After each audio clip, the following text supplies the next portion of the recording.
ॐ पाशं शिरपुरवन्दिमि पाशं शिरपुरवन्दिमि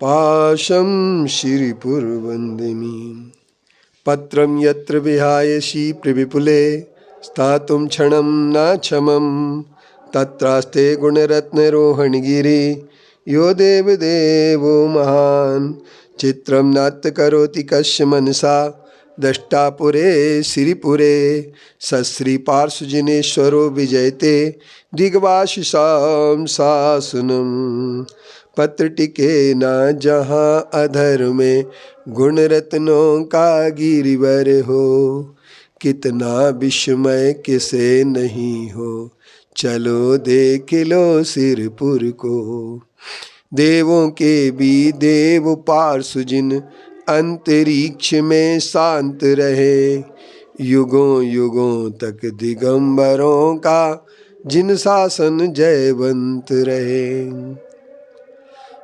जैनों ने तत्व के अर्थ की विवेचना सूक्ष्म रूप से की गई है।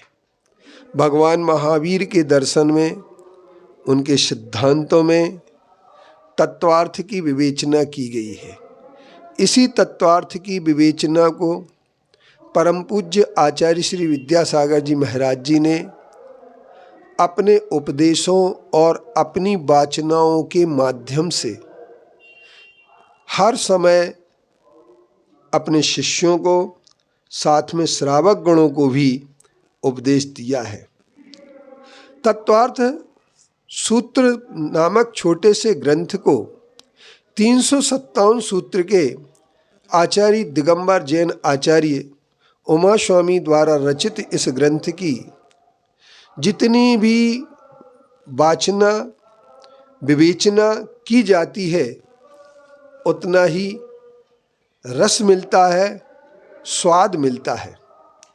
इस ग्रंथ के लिए तत्वार्थ सूत्र कहा गया है और सूत्र वही होता है जिसमें अल्प अक्षर हो, असंदिग्ध हो, सारवत सार गर्भित हो, इसके साथ साथ जिसमें सर्वज्ञ की वाणी की विवेचना हो उसे सूत्र कहते हैं।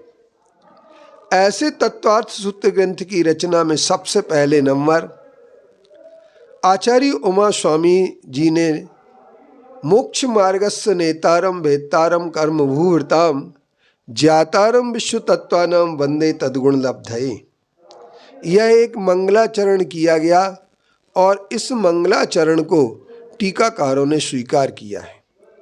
मोक्ष मार्ग के नेता शब्द कह देने पर यह विवेचना सामने आ जाती है कि जो हितोपदेशी होते हैं वे ही आप्त होते हैं और कर्म रूपी पर्वतों को जिन्होंने नष्ट कर दिया है, ऐसा कथन करने से यह बात सिद्ध होती है कि वीतरागता एक सबसे पहला पूजनीयता का लक्षण है। और